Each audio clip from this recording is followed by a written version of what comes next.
His State of the Nation address on Thursday, President Cyril Ramaphosa announced that a national water committee will be founded, chaired by himself, to address the ongoing water challenges.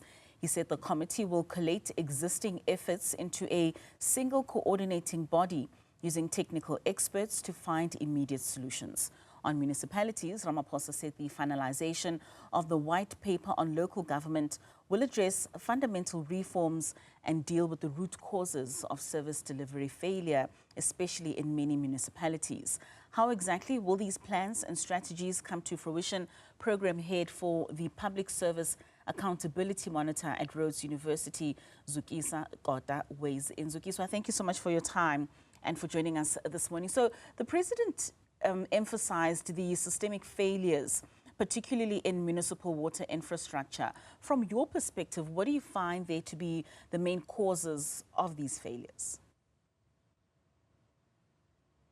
Thanks, Katlin, and thanks for the chance to share and weigh in a bit. I must just first apologize for not having updated my new role, but I'll soon do that for the next show. I'm no longer with the Public Service Accountability Monitor, but still very much affiliated. And so many of the issues that we've spoken about over the years are continue to be of concern. Sure.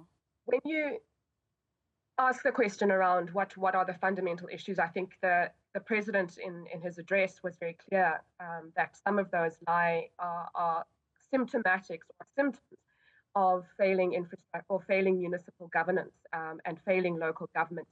And he's put that quite squarely in his speech, which I think is very important, and the acknowledgement around not just financial challenges or issues in the funding models, but quite squarely in governance, oversight, monitoring, reporting, and the failures around that. And so water outages, polluted water, and the range of things that we're seeing across the country was really placed quite squarely in the context of poor leadership and governance at the local government level. Having said that, though, I think it is also important to speak about what consequences there are, or whether or not those are meted out, whether by MECs in the context of overseeing local government, or in fact by the national minister in the context of overseeing provinces, and so on. So I think there's a ripple effect in as far as poor leadership, poor governance, and a failure to hold people to account when people do not receive water. And like you say, I mean, the president did say and admitted that a lot of these failures could be attributed to poor maintenance, poor management of many of these facilities, especially when we speak of infrastructure. So how effective do you think then government efforts such as the formation of this National Water Crisis Committee and the allocation of 156 billion rands are in addressing the water infrastructure issues?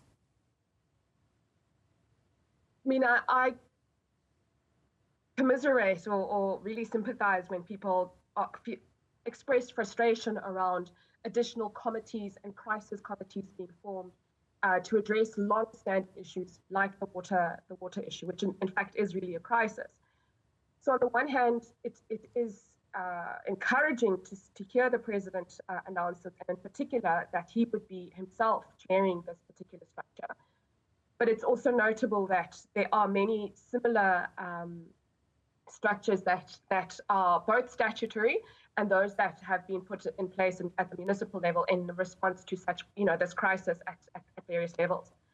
So on the one hand, it is encouraging to have a high-level body in order to address the issues of water. But on the other, it really is about time for action to be taken. So, for instance, the Auditor General in a very recent report outlined that looking at water service authorities and looking at the extent to which they are fulfilling their mandate and the extent to which they are being held, to account for certain failures at the municipal level, there were many findings that really point to, for instance, non-responsiveness to very basic requirements of the Water Services Act, like having water service, development plans or water delivery plans.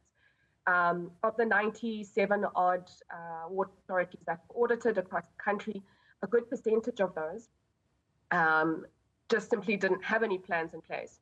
And of those that did have plans in place, about 6% of those that did have plans in place didn't update those.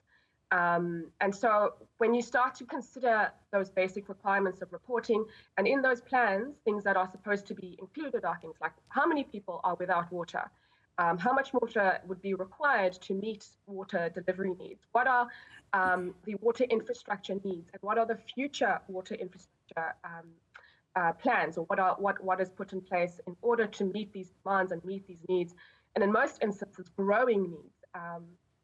And so when you put all of that into perspective, it isn't just about putting together crisis committees to respond to the issue. It is about addressing the existing failures, such as poor planning and reporting at the municipal level, failures in infrastructure delivery of water service authorities, and so on. So I think if we don't, if the presidential approach isn't to address the existing issues and get to the root causes of those, which we know, there isn't a point in putting together yet another crisis committee, no matter how high level it is, if people won't be held accountable. And I mean, when you speak about these water service authorities, and especially the communication between departments when at municipal level on a monthly basis, the expectation is that they should be putting out these reports and sending them, whether it's to province and that being escalated to national, so that we do know what's happening on the ground on a monthly basis. Is it not concerning that only at crisis level do we start asking each other and putting together task teams and committees that then have to go back and see what really the root causes would be? Absolutely. And a point recently was well made that over many years, many organizations, like my former organization, the Public Service Accountability Monitor, have spoken about the need for not only responsiveness in terms of people's needs, but also just to prioritize, whether it be at the municipal level or at the provincial level, responding to basic human rights, which this is. Water is a fundamental need, it's a fundamental element of people's ability to live with dignity. And so when we, exactly as you say, when it's responding to crisis, is simply, again, symptomatic of a system that is not working. The Human Rights Commission and many others over the years have put together reports and made recommendations about how to systemically address these issues and not wait for crisis points, not wait until the water is polluted or people are sick or there's cholera outbreaks and all the things that in recent years we're seeing.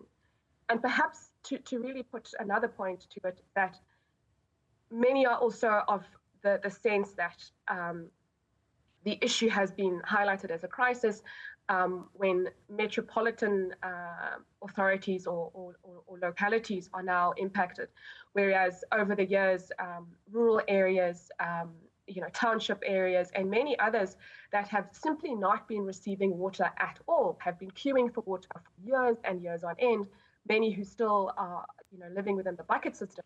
These issues have never been treated with this level of priority or this level of crisis.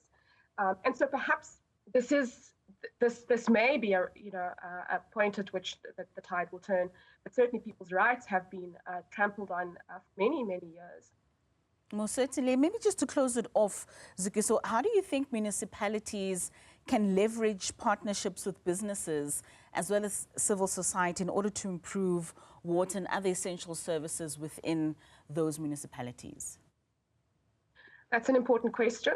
The first, perhaps, is that the local government space does need this overhaul that is in the pipelines. And so this white paper where, there's been many hundreds of recommendations made by civic actors, made by SALGA, for instance. So first step, I think, is for that at the higher level, for those recommendations and for that reform to be put in place, which would see the depoliticization of municipalities, would see the professionalization of local government in a way that then places emphasis on responsive local government, on responsive councils, on responsive officials. But as things stand, that kind of partnership is not likely to be possible outside of that level of reform. So perhaps a first step would be to see some of those fundamental reforms put in place that many experts, civic actors, and regular citizens have put forward. And then, of course, there are many at the local government level who are doing amazing work, but for whom the doors are closed at the municipal level. And so really perhaps part of that is a focus on what is often referred to as open government approaches, where not only people's needs are taken in the IDP context, but where there is an ongoing engagement, feedback loops between those who should be receiving services and those who should be delivering those services. So we have some way to go, but certainly there's light at the end of the tunnel if these transformations or if these reforms are put in place, particularly where leadership, governance, and responsiveness at the local government level is concerned. Most certainly. Zukiswa, thank you so much for your time and just giving us perspective with regards to our municipalities and how better they could be run, especially when it comes to infrastructure and just providing that basic service, that basic good that is water.